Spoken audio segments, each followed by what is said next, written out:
कर्ताव स्तोत्रम। प्रभु यीशु मसीह के मीठे और मधुर नाम के लिए मैं आप सबों का धन्यवाद देता हूं, क्योंकि उसका नाम धन्यवाद के योग्य है। इसलिए मैं आपके ओर से और मेरी ओर से भी प्रभु का धन्यवाद करता हूं। हालेलुया। प्रियो परमेश्वर महान है, उसकी करुणा सदा सदा की है। और एक बार फिर आज वो मेरे और आपके मध्य में आया है, इसलिए कि वो हमें वचनों के द्वारा फिर एक बार शिक्षाओं से भर सके और उसकी शिक्षाएं हमें समझ, बुद्धि और ज्ञान से भर सके। हालेलुया। प्रभु का धन्यवाद हो इस सुंदर समय के लिए। वो समय है प्रियो, जो परमेश्वर मेरे और आपके जीवन पर उंडेलता है, ताकि हमारे मुख से उसकी स्तुति, उसकी प्रशंसा, उसकी महिमा हो सके। प्रभु का धन्यवाद दे उन तमाम आशीषों के लिए जो उसने आपके और मेरे जीवन में इस समय तक दी है। आने वाली उन आशीषों के लिए अभी से धन्यवाद दे, ताकि स्वर्ग के फाटक आपके लिए चौड़े होते चले जाए। हालेलुया। परिस्थितियां कितनी भी विकट क्यों ना रहे, पर हमेशा अपने आप को स्मरण दिलाइए कि आपकी परिस्थिति से आपका परमेश्वर बड़ा है। हालेलुया। आमीन। पिछले दिनों हमने कोड़ी की आराधना के विषय में सीखा कि हमें आराधना इसलिए नहीं करनी है क्योंकि प्रभु हमें आशीषों से भरता है, परंतु हम आराधना इसलिए करते हैं क्योंकि वो आराधना की योग्य परमेश्वर है। हालेलुया। आमीन। एक नए विषय के साथ प्रभु हमारे मध्य में आया है और हम निराशा के विषय में सीख रहे हैं कि हमको उस शत्रु की उस तीर से, उस लोमड़ी से, निराशा नामक लोमड़ी से हमको कैसे सावधान और सचेत रहने की ज़रूरत है। हालेलुया। और हमने पिछले 3 दिनों में जो भी बातें सीखी है, प्रभु ने आपको बड़ी बरकत और बड़ी आशीष दी है, ऐसा मेरा विश्वास है प्रियो। और मैं यहोवा का धन्यवाद देता हूं कि परमेश्वर ने ये समय मेरे और आपके लिए पृथ्वी के इस पूरी भीड़ से अलग किया, ताकि इस समय को मैं वचन बांटने के द्वारा और आप वचन सुनने के द्वारा हम दोनों परमेश्वर का आदर कर सके। हालेलुया। आज पवित्र आत्मा की उपस्थिति हमारे मध्य में है और वो फिर एक बार हमारे जीवनों पर अपनी आशीष को उंडेलने के लिए तैयार है। और मेरा विश्वास है उन आशीषों को प्राप्त करने वाली प्रजा इस समय जो वचन को सुन रही है, वो तैयार बैठी है। हालेलुया। आप आपके पवित्र शास्त्र और बाकी सारी चीज़ों को लेकर तैयार बैठे हैं, ऐसा मेरा विश्वास है। और इससे पहले कि हम प्रभु की वाणी को सीखें, उसके वचनों की गहराई में जाए और उससे आशीषित होए, क्यों ना हम कुछ वचनों को पढ़कर पहले उसका धन्यवाद करें और उसकी स्तुति और उसका गुणानुवाद करें। आमीन। आज हमने पढ़ने के लिए जो वचन चुने हैं प्रियो, वो पाए जाते हैं भजन संहिता 46 और उसके 5 से लेकर तो 11 वचनों को हम पढ़ेंगे। भजन संहिता 46 उसके 5 से लेकर 11 वचन। Psalms 145 verses 5 till 11। और मेरा विश्वास है आपके पवित्र शास्त्र सामने खुले रखे हुए हैं और हम सब अब इसे एक मन एक चित होकर पढ़ने जा रहे हैं। हालेलुया। वचन कहता है, परमेश्वर उस नगर के बीच में है, वहाँ कभी टलने का नहीं। पाँव फटते ही परमेश्वर उसकी सहायता करता है। जाति जाति के लोग झल्ला उठे, राज्य राज्य के लोग डगमगाने लगे। वह बोल उठा और पृथ्वी पिघल गई। सेनाओं का यहोवा हमारे संग है, याकूब का परमेश्वर हमारा ऊंचा गढ़ है।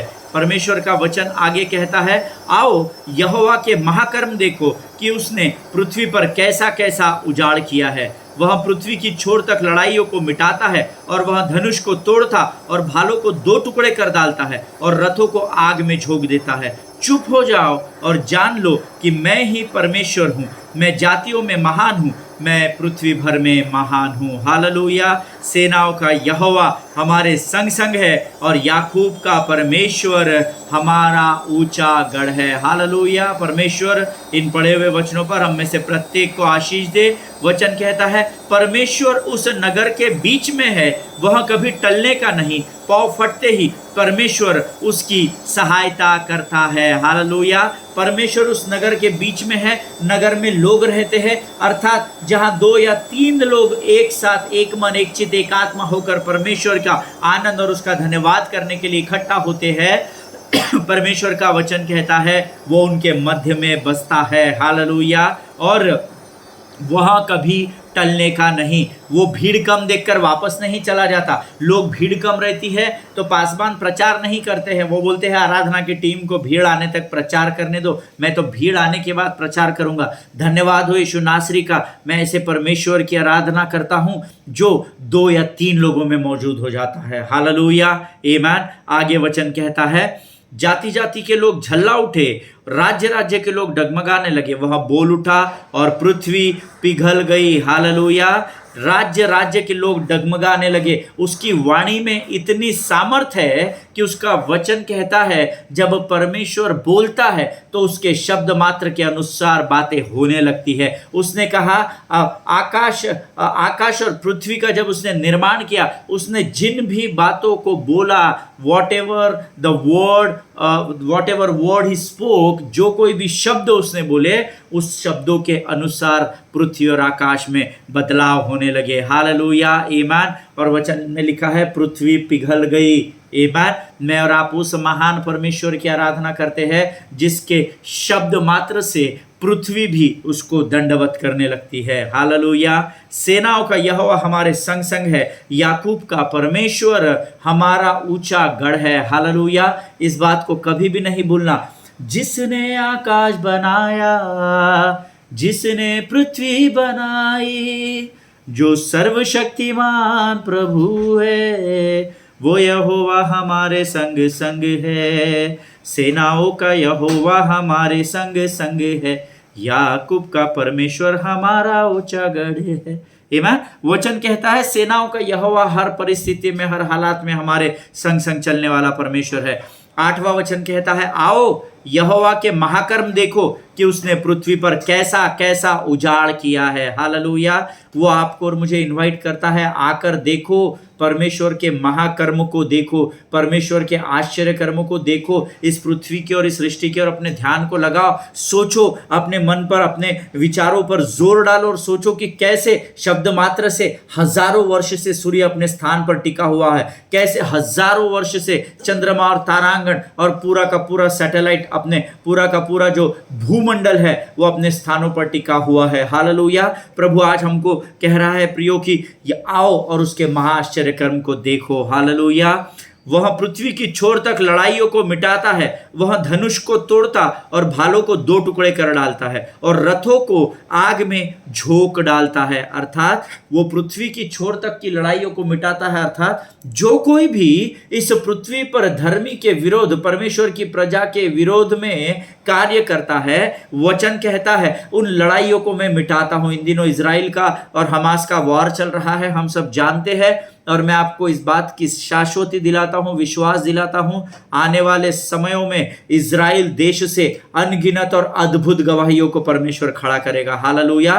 क्योंकि ये उसके लोग हैं, यरूशलेम में वो, यरूशलेम उसका शहर है और वो अपने प्रजा की रक्षा करने वाला परमेश्वर है। वह कहता है वह धनुष को तोड़ता और भालों को 2 टुकड़े कर डालता है और रथों को आग में झोंक देता है। जो भी परमेश्वर के सेवकों के विरोध में, जो भी परमेश्वर के लोगों के विरोध में अपने मुखों को खोलेगा, अपने कार्यों को करेगा, परमेश्वर का वायदा है परमेश्वर उनका सत्यानाश कर डालेगा। हालेलुया। चुप हो जाओ और जान लो कि मैं ही परमेश्वर हूं, मैं जातियों में महान हूं, मैं पृथ्वी भर में महान हूं। हालेलुया। चुप हो जाओ और जान लो। एक जगह पवित्र शास्त्र में लिखा है be still and know that I am the Lord. शांत हो जाओ और जान लो कि मैं ही यहोवा परमेश्वर हूं। आमीन। चुप हो जाओ। कई बार परमेश्वर हमको चुप होने के लिए कहता है, पर हमको बोलने की इतनी आदत पड़ी है कि हम परमेश्वर की बात को अनसुना करते हैं, प्रार्थना तो करते हैं, गीतों को तो गाते हैं, लेकिन जब सुनने का समय आता है तो हम अपने आत्मा के कानों को परमेश्वर की आत्मा की ओर लगाना भूल जाते हैं। आमीन। और कई लोगों को मैंने कहते सुना है परमेश्वर की आवाज़ कैसे होती है हमने आज तक नहीं सुनी है। इस कारण नहीं सुनी है क्योंकि परमेश्वर ने आपको कहा है चुप हो जाओ और जान लो कि मैं ही परमेश्वर हूँ, मैं जातियों में महान हूँ और मैं पृथ्वी भर में महान हूँ। हालेलुया। सेनाओं का यहोवा हमारे संग है, याकूब का परमेश्वर हमारा ऊंचा गढ़ है। हालेलुया। 7वें वचन में भी वही लिखा है, सेनाओं का यहोवा हमारे संग है, याकूब का परमेश्वर हमारा ऊंचा गढ़ है। और 11वें वचन में वापस इस अध्याय को, भजन संहिता 46 को खत्म किया गया है उसी वचन के साथ, सेनाओं का यहोवा हमारे संग है, याकूब का परमेश्वर हमारा ऊंचा गढ़ है। हालेलुया। मैंने आपको पहले भी बताया था, जब किसी वचन को दोहराया जाता है, किसी शब्द को दोहराया जाता है, तो पवित्र शास्त्र के स्कॉलर्स, इतिहासकारों के अनुसार या ज्ञानवानों के अनुसार वो बहुत महत्वपूर्ण बात होती है। अगर परमेश्वर यहां पर कह रहा है कि सेनाओं का यहोवा हमारे संग है और याकूब का परमेश्वर हमारा ऊंचा गढ़ है, तो यकीन मानिए सेनाओं का परमेश्वर हमारे संग संग चल रहा है। हालेलुया।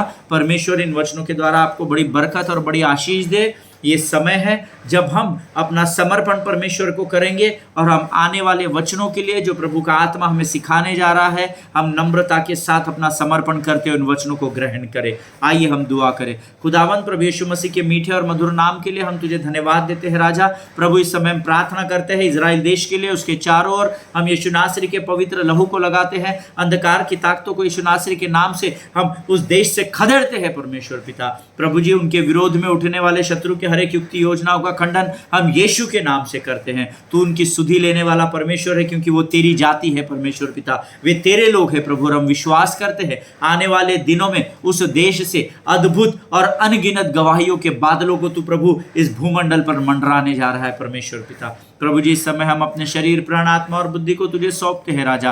अपने समझ, अपनी स्वर्गीय बुद्धि और अपने स्वर्गीय ज्ञान के द्वारा हम में से भर कर प्रत्येक को तैयार कर राजा। जो वचन तू हमें अभी सिखाने जा रहा है उसके द्वारा हम आशीषों को प्राप्त कर सके, ऐसी सामर्थ्य से भरकर तैयार कर। शत्रु की हर एक युक्ति योजनाओं का खंडन यीशु नासरी के नाम से हम अपने जीवन से करते हैं राजा। सारी बातों में महिमा तुझको देते हैं। आगे के संपूर्ण समय को तुझे सौंपते हैं और इस विनती को धन्यवाद और पूरे विश्वास के साथ हमारे उद्धारकर्ता जीवित परमेश्वर यीशु नासरी के मीठे और पवित्र नाम में मांगते हैं प्रभु। सुनिए और बड़ी दया से ग्रहण करें। आमीन, आमीन। हालेलुया। परमेश्वर आप सबों को बड़ी बरकत और बड़ी आशीष दे। प्रियो, कल से हमने एक नए विषय को अध्ययन करना शुरू किया था और हमारे अध्ययन का जो शीर्षक था, निराशा नामक दुष्टात्मा से सावधान रहे। Hallelujah. Be aware of the demon called discouragement. आमीन। Be aware of the demon called discouragement. निराशा ये एक भयंकर महारोग है। ये शत्रु का वो अद्भुत तीर है जो हमारे अंदर वो नहीं डालता है, वो सिर्फ हमें उससे घायल कर देता है और हम अपने जख्मों को कुरेद कर मृत्यु की ओर बढ़ते चले जाते हैं। मैंने आपको कल बताया था कि निराशा आपको एंग्जाइटी में अर्थात उदासी में लेकर जाती है, उदासी आपको डिप्रेशन अर्थात हताशा में लेकर जाएगा, हताशा आपको अंधकार में लेकर जाएगी और अंधकार आपको मृत्यु की ओर ढकेल देगा। लेकिन यकीन मानिए, इन सब की शुरुआत निराशा से होती है। आमीन। अगर हम निराशा का सही समय में उस लोमड़ी को अपने जीवन से बाहर न करें तो हमें शत्रु की अधीनता में जाना होगा। हालेलुया। आमीन। और उसके लिए हमने गिनती की किताब उसका 21 अध्याय उसके 4 से 9 वचनों को अध्ययन किया था। मेरा विश्वास है आज जब आप आए हैं उन वचनों को जरूर पढ़कर इन वचनों को सीखने के लिए तत्पर है। आमीन। मैंने आपसे कहा था जब तक हमारा ये विषय पूर्ण नहीं होता, रोज जब भी आप इस अध्ययन को सुने तो गिनती की किताब उसका 21 अध्याय उसके 4 से 9 वचनों को जरूर जरूर जरूर पढ़कर आना। हालेलुया। आमीन। और मैंने आपको कहा था कि मैं आपको 3 बातें बताऊंगा, 3 अद्भुत बातें, 3 से अधिक भी शायद प्रभु हमको देगा। और मैंने आपको पहली बात बताया था, when we get discouraged we almost feel ashamed and embarrassed and we feel guilty। आमीन। जब हम निराश हो जाते हैं तो हम शर्मसार हो जाते हैं, हम एम्बैरेस्ड हो जाते हैं, हम शर्मिंदा हो जाते हैं, हम लज्जित अपने आप पर महसूस करते हैं, हमारे अंदर हम अपने आप को दोषी मानने लगते हैं और शत्रु इन तीरों के अलावा इन तीरों के की सहायता के साथ हमारे जीवन को कमज़ोर करने बढ़ जाता है। आमीन। हम अपनी निराशा को छिपा लेते हैं और ऐसा करने के द्वारा हम ये भूल जाते हैं कि हम उस निराशा को एंटरटेन कर रहे हैं। हालेलुया। कभी भी निराश नहीं होना है, क्योंकि जब आप निराशा को छुपाने लगते हैं तो शत्रु के लिए आप एकदम आसान सा शिकार हो जाते हैं जिसको वो अपने जाल में फंसा देता है। हालेलुया। हमने गिनती की पुस्तक के जो वचन पढ़े थे उसमें से मैंने आपको 3 बातें बताई जिसके कारण इजरायली लोग निराश हो गए थे। आमीन। They were, number 1, they were discouraged because of the way of God. They were discouraged because of the why of God, and they were discouraged because of the waiting of God. आमेन। सबसे पहले वो निराश हुए क्योंकि परमेश्वर ने उनको मिस्र से निकालकर कनान देश की ओर लेकर जाना आरंभ किया, और परमेश्वर के मार्ग पर चलते समय ना तो उनके पास खाने को था ना तो पीने को था, बच्चे भूखे मर रहे थे, और वे इतने दुखी हो गए कि उन्होंने वचन में परमेश्वर से ये पूछ लिया, मूसा से कहा, तुम लोग हमको मिस्र से जंगल में मरने के लिए क्यों ले आए हो? Hallelujah. This was the way of God. परमेश्वर के मार्ग पर तुम हमको क्यों लेकर आए हो? देखो हमें यहाँ पर लेकर आए, हमारे बच्चे भूखे मर रहे हैं, हमको पीने को पानी नहीं है, खाने को भोजन का प्रयोजन नहीं है, तुम हमको यहाँ पर क्यों लेकर आए हो? ये क्यों जो होता है ये हमारे जीवन में निराशा को उत्पन्न करता है। दूसरा, वो डिस्करेज हुए, वो निराश हुए क्योंकि वे वाई ऑफ गॉड के कारण क्यों लेकर आए हो, और परमेश्वर के मार्ग पर चलना उनको निराशा में लेकर गया। दूसरा, उनकी सुविधाएं सही नहीं हो रही थी, इसलिए वो परमेश्वर से और मूसा से प्रश्न पूछने लगे। कई बार हमारे जीवन में ऐसा होता है, जब हमारी इच्छा हमारी योजना के अनुसार हमें आशीष नहीं मिलती तो हम परमेश्वर से प्रश्न पूछ बैठते हैं, प्रभु तू मेरी बातों को जानता है, तू मेरे हृदय को जानता है, तू मेरे जीवन की परिस्थिति को जानता है, फिर क्यों मेरे साथ ऐसा हो रहा है?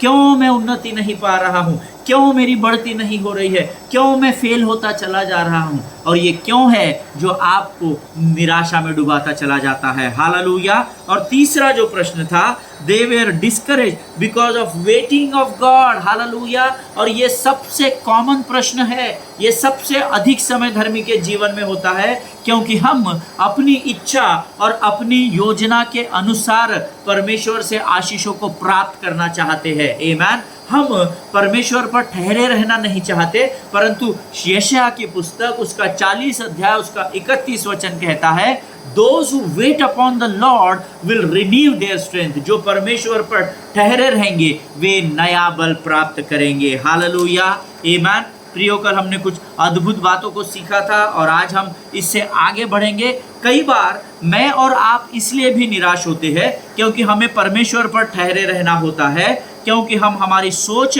और योजना के अनुसार उत्तरों को प्राप्त करना चाहते हैं, और वो जब हमें होता हुआ नहीं दिखाई देता तो मैं और आप निराशा में डूब जाते हैं।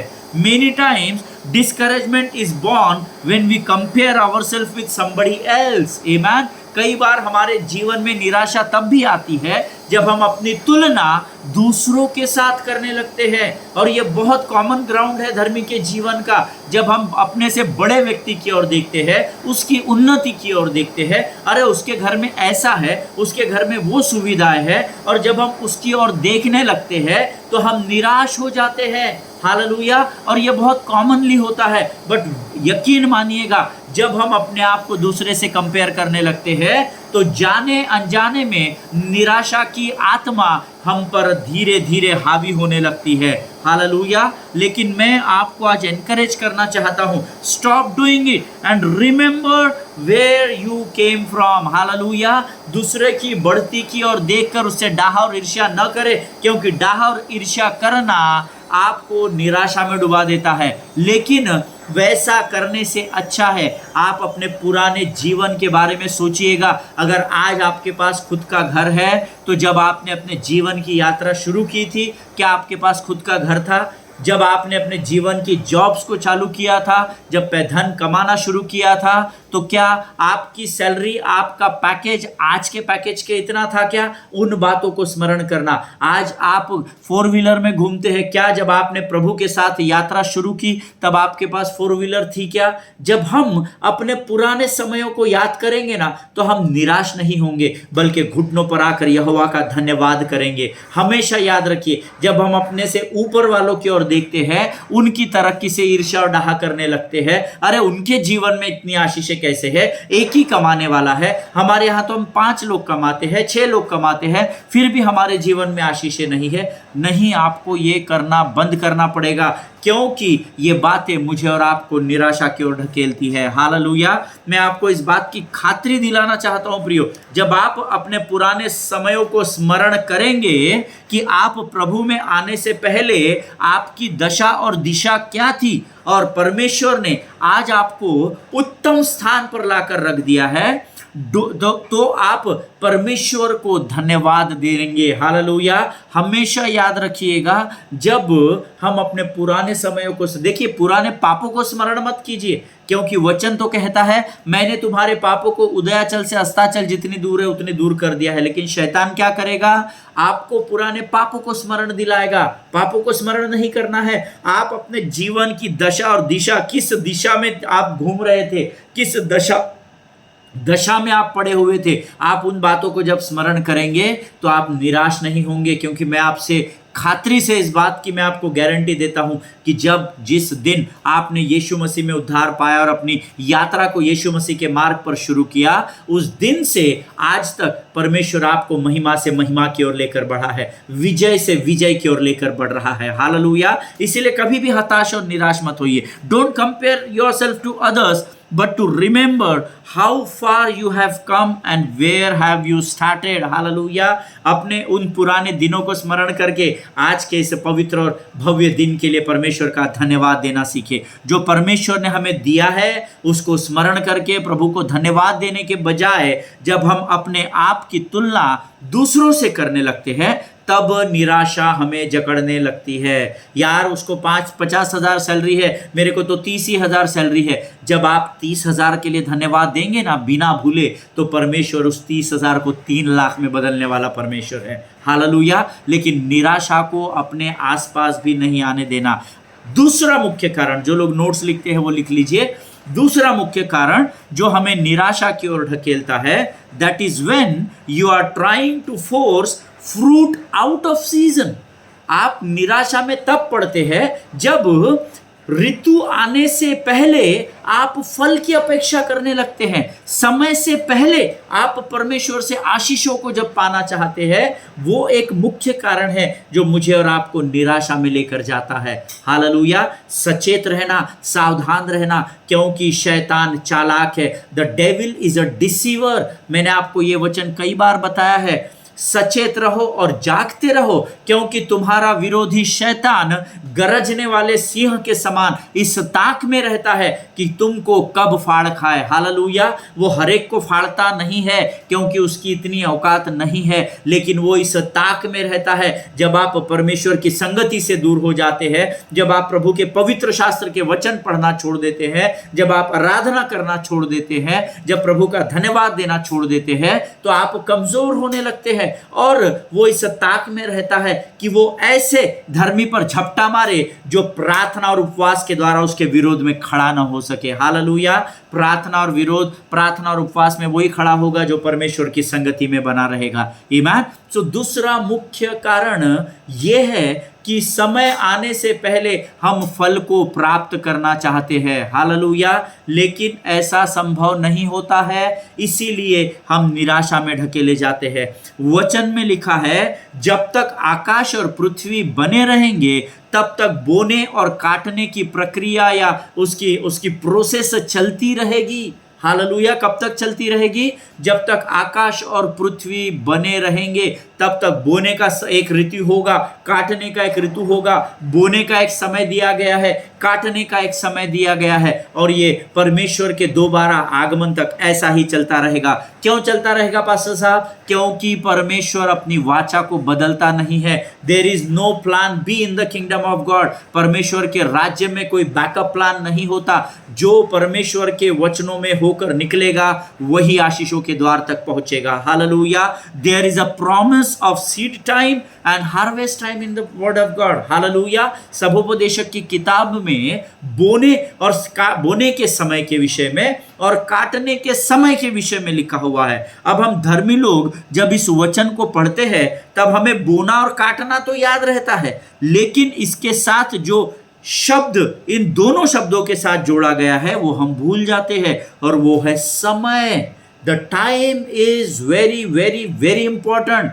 मैंने आपको पहले भी सिखाया है, हम जिस समय में चल रहे हैं इसको क्रोनोस कहा जाता है। CHRONOS। We are in the Chronos time. What is Chronos time pastor? 365 into 24 hours is equal to 1 year. This is Chronos time of the world. सारा संसार इसी कैलेंडर पर चलता है। 24 घंटे का एक दिन और 365 दिन का एक साल, this is what is called Chronos time, ये संसार का समय है। लेकिन एक समय है जो पृथ्वी स्वर्ग का समय है, जिसको काइरोस कहा जाता है, KYROS, काइरोस कहा जाता है, जिसका अर्थ होता है बाहर के 1000 वर्षों से उत्तम परमेश्वर के संगति का एक दिन। 1000 वर्ष यहाँ के यानी काइरोस का एक दिन होता है। ऐसा मैंने नहीं कहा, मेरा फिलॉसफी नहीं है, मेरा कैलकुलेशन ऑफ टाइम नहीं है, ये परमेश्वर का वचन कहता है। हालेलुया, आमीन। और इस समय को हम भूल जाते हैं। बोने का समय है, काटने का समय, बोना और काटना सबको पता है, लेकिन समय ये शब्द हम लोग भूल जाते हैं, हम उसको गंभीरता से नहीं लेते हैं। Notice this, seed time, seed time लिखा है, बोने का समय, and then promise will come. Hallelujah, बोने का एक समय है और समय परमेश्वर का है। हालेलुया, मनुष्य का नहीं। परमेश्वर मनुष्य के समय से काम नहीं करता, परमेश्वर उसके समय से काम करता है। Hallelujah, first is seed time and then promise fulfilling। Hallelujah, पहले बोने का समय है और उसके बाद परमेश्वर ने हमें काटने की आज्ञा दी है। You can't ignore the time, beloved people of God, amen। आप समय को अनदेखा अनसुना नहीं कर सकते। आप दुखी इसलिए हो जाते हैं, आप निराश इसलिए हो जाते हैं क्योंकि आप अपने इच्छा और अपनी योजनाओं को अपने मन में बनाकर एक टाइम फ्रेम को बनाते हैं और उस टाइम फ्रेम में कुछ असाइनमेंट्स पूरे करने की योजना बनाते हैं, और जब उस टाइम फ्रेम में वो काम नहीं होता है तो निराशा आप पर हावी होने लगती है। हालेलुया, एक स्त्री जब अपने बच्चे के बीज को संभालती है तो उस बच्चे के पैदा होने का एक समय नियुक्त किया गया है। हालेलुया, वो अपने मन से नहीं बोल सकती, नहीं मुझे बहुत जच्चा की पीड़ा हो रही है, मुझे बहुत लेबर पेन हो रहा है, इसलिए मुझे कल ही मेरे को अबॉर्शन कर दो, कल ही मुझे सीजर कर दो, कल ही मेरी डिलीवरी कर दो। नहीं, वो ऐसा नहीं बोल सकती है क्योंकि परमेश्वर ने उसका एक समय नियुक्त किया है। और जो बच्चा समय से पहले पैदा होता है उसको इस संसार में प्री मैच्योर बेबी कहा जाता है। हालेलुया, अर्थात परिपक्व नहीं है ऐसा कहा जाता है, क्योंकि जब परिपक्वता तब होती है जब समय पूरा हो जाता है। Hallelujah, amen. We all know that doctor gives her a due date. हम सब जानते हैं जो एक स्त्री प्रेग्नेंट होती है, जब उसके अंदर एक बीज होता है तो डॉक्टर उसको एक ड्यू डेट देते हैं। वो काउंटिंग पे चलता है, अप्रोक्सीमेट होता है, कंफर्म नहीं होता है। हालेलुया, समय का परमेश्वर समय से पहले और समय के बाद कुछ भी नहीं करता है। गलातियों की किताब उसका 6वां अध्याय उसका 9वां वचन कहता है, the book of Galatians chapter 6 and verse 9 says, हम भले काम करने में साहस न छोड़े, क्योंकि यदि हम ढीले न हो तो ठीक समय पर कटनी काटेंगे। हालेलुया, आमीन। भले काम करने में साहस न छोड़े तो क्या पास्टर साहब, उसने हमको 100 बार धोखा दिया फिर भी हम भले काम करते रहे क्या? हाँ, भले काम करना इसलिए है क्योंकि आप भले कामों को मनुष्य के लिए नहीं परंतु भले कामों को आप परमेश्वर की प्रसन्नता के लिए करते हो। हालेलुया, ये आज्ञा है, ये प्रभु विनती नहीं कर रहा है कृपा करके मैं तुमसे विनती करता हूं कि भले काम करते रहो। नहीं, हम भले काम करने में साहस ना छोड़े, क्योंकि यदि हम ढीले ना हो तो ठीक समय पर कटनी काटेंगे। हालेलुया, ठीक समय पर कटनी काटेंगे। इसको आप अंडरलाइन कर ले आपके पवित्र शास्त्र में, ठीक समय पर, इन ड्यू टाइम। अंग्रेजी में बहुत सटीक लिखा है, let us not become very in doing good, for at the proper time we will reap a harvest if we do not give up। ये NIV का वर्जन मैंने आपके लिए पढ़ा है। एक और वर्जन है NLT, new life translation. So let us not get tired of what is good, at just the right we will reap a harvest of blessings if we don't give up। Hallelujah, ये परमेश्वर का वचन है। ठीक समय पर हम कटनी काटेंगे, लेकिन उसके लिए हमको गिव अप नहीं करना है। लेकिन निराशा क्या करती है? हमें हार मानने पर मजबूर कर देती है। हालेलुया, इसीलिए बाइबल में लिखा है, यदि हम साहस न छोड़े। हालेलुया। इस बात को हमेशा याद रखिए। वचन देखिएगा क्या कह रहा है। लेकिन अधिकांश लोग ऐसे हैं जो फल को ऋतु से पहले प्राप्त करना चाहते हैं। We want the fruit before due season. Hallelujah. हम समय से पहले ही आशीषों को प्राप्त करना चाहते हैं। ये एक कारण है जो अधिकतर लोगों को निराशा में लेकर जाता है। Learn to wait upon the Lord beloved people of God. परमेश्वर पर ठहरे रहना सीखे। आमीन। There are many people trying to get fruit in the season before its due time. Hallelujah. ऐसे बहुत सारे लोग हैं जो समय से पहले फल को प्राप्त करना चाहते हैं। हालेलुया। लेकिन नंबर 1 हम ये भूल जाते हैं कि जब समय पूरा हुआ तब परमेश्वर ने अपने पुत्र को भेजा। जब समय पूरा हुआ तब पेंटिकुस्त का दिन तय किया गया और पवित्र आत्मा पृथ्वी पर उंडेला गया। हालेलुया। परमेश्वर समय से पहले कुछ भी नहीं करेगा। आपके ज़्यादा आंसू बहाने से, घंटों घुटने छिलकर प्रार्थना करने से आपके प्रार्थना का उत्तर नहीं मिलता। परमेश्वर कहता है जो यहोवा की बाट जो होते हैं वे नया बल प्राप्त करेंगे। हालेलुया। अगर समय से पहले आप कटनी को काटने जाएंगे तो आपका बीज सड़ जाएगा। वो जिस कटनी को आप काटने जाएंगे वो आपको फल नहीं देगी प्रियो। हालेलुया। अगर आप यूहन्ना का सुसमाचार पढ़ते हैं तो लिखा है, यूहन्ना रचित सुसमाचार उसका 5वां अध्याय उसका 4था वचन, the gospel of John chapter 5 verse 4 से, क्योंकि नियुक्त समय पर परमेश्वर के स्वर्गदूत कुंड में उतरकर पानी को हिलाया करते थे। पानी हिलते ही जो कोई पहले उतरता था वह चंगा हो जाता था, चाहे उसकी कोई भी बीमारी क्यों ना हो। हालेलुया। परमेश्वर इन पढ़े हुए वचनों पर आशीष दे। हम सब जानते हैं यहाँ पर 38 वर्ष का रोगी बैठा हुआ था और परमेश्वर ने उसको इस कुंड में के द्वारा चंगाई दी थी। हालेलुया। क्या आप ऐसा वो सोचते हैं क्या कि यीशु मसीह अगर चाहता तो बिना कुंड के पानी को हिलाए भी उसको चंगाई दे सकता था? यस, क्योंकि यीशु नासरी परमेश्वर का पुत्र है, उसके पास वो अधिकार था। लेकिन 38 वर्ष तक उसके लिए उस चंगाई को नियुक्त किया गया था प्रियो। हालेलुया। वचन की शुरुआत ही कहती है, जिनके सामने बाइबल रखे हैं वो अंडरलाइन कर ले, यूहन्ना 5:4, क्योंकि नियुक्त समय पर, ठहराए हुए समय पर, निश्चित समय पर, परमेश्वर के समय पर। क्योंकि एक जगह पवित्र शास्त्र में लिखा है जो आशीष यहोवा की ओर से आती है उसमें वो दुखों को नहीं मिलाता है। हालेलुया। अर्थात जो आशीष यहोवा के समय से धर्मी के जीवन पर उंडेली जाती है उसमें दुख नहीं होता। तो हमारे जीवन में दुख क्यों है? क्योंकि आप समय से पहले आप फल को प्राप्त करना चाहते हैं और क्योंकि आप उसको प्राप्त करता हुआ नहीं देख रहे हैं इसीलिए आप निराश हो रहे हैं और वो निराशा के कारण चिंता और उदासी ने आपको जकड़ लिया है और वो उदासी अब आपको अंधकार की ओर लेकर जा रही है। हालेलुया। आमीन। देखिए अंग्रेजी में बहुत अच्छा लिखा है, for an angel went down at a certain season in the pool. Hallelujah. Certain season, रोज आकर हिला के नहीं जाते थे, फ्री नहीं बैठे रहते हैं स्वर्गदूत स्वर्ग में, उनको बहुत सारे काम दिए गए हैं। आमीन। एक नियुक्त समय पर एक ही बार वो आकर पानी को हिलाते थे और तब आखिरी में इस वचन में लिखा है चाहे उसकी कोई भी बीमारी क्यों ना हो वो व्यक्ति उस बीमारी से पूर्ण चंगाई पा लेता था। हालेलुया। आमीन।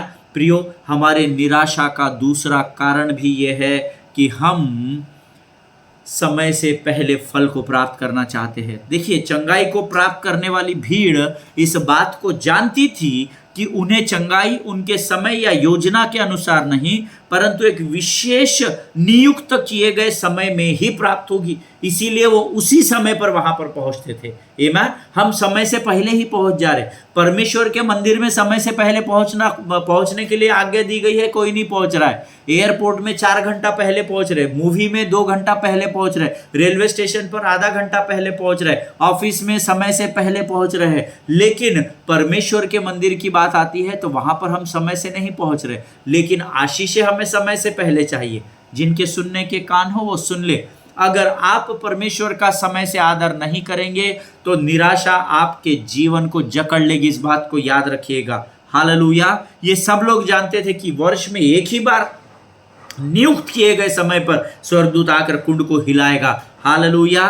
दे knew that they had to wait for due season of the miracle. वे जानते थे कि उस समय के आने तक उनको प्रतीक्षा करनी पड़ेगी। पर हमारे साथ समस्या ये है, हम प्रतीक्षा करने तैयार नहीं है। हमको चाहिए मंडे को प्रार्थना और ट्यूसडे को आंसर। ऐसा नहीं होगा, क्योंकि समय से पहले अगर आप आशीषों को प्राप्त करने की कोशिश में लगे हैं तो आप निराशा से जकड़े जाएंगे। See, you cannot force something to happen out of season, but you have to learn to wait. Hallelujah. लेकिन इस प्रतीक्षा के समय में ही बहुत लोग निराश हो जाते हैं। Amen. आप जब संतरे का बीज बोते हो ना, अगर आप बोलोगे कि 2 महीने में संतरा आ जाएगा, नहीं, संतरे की खेती सींचने के लिए 5 साल रुकना पड़ता है। तब छोटे छोटे संतरे आने लगते हैं, उसमें भी अभी आंधी तूफान आ जाता है, रिस्क होता है। हालेलुया। लेकिन जो यहोवा की बाट जो होते हैं वे नया बल प्राप्त करेंगे, ऐसा वचन में लिखा है। हालेलुया।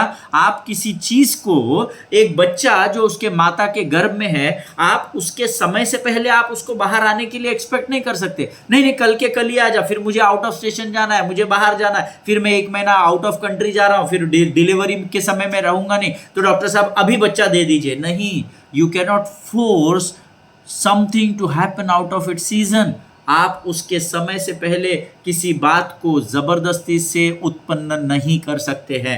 हालेलुया। आमीन। सो दूसरा कारण हमने सीखा, अगर आप समय से पहले आशीषों को प्राप्त करना चाहेंगे तो निराशा आपको जकड़ लेती है। इसीलिए क्या करना है, हमको परमेश्वर पर ठहरे रहना है। हालेलुया। आमीन। प्रियो, आज हम अपने इस सेशन को यहीं पर समाप्त करेंगे। कल हम तीसरे कारण की ओर सीखेंगे कि निराशा का तीसरा कारण क्या है। आज हम यहाँ समाप्त कर रहे हैं।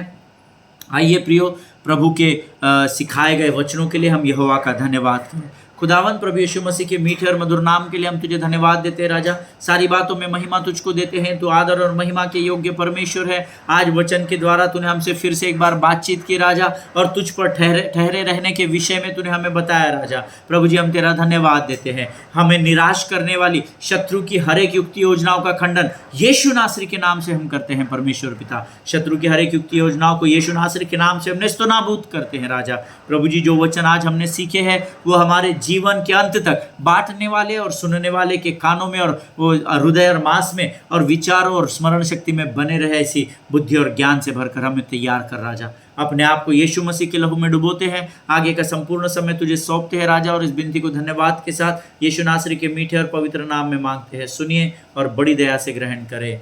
आमीन, आमीन। हालेलुया। परमेश्वर आप सबों को बड़ी बरकत और बड़ी आशीष दे।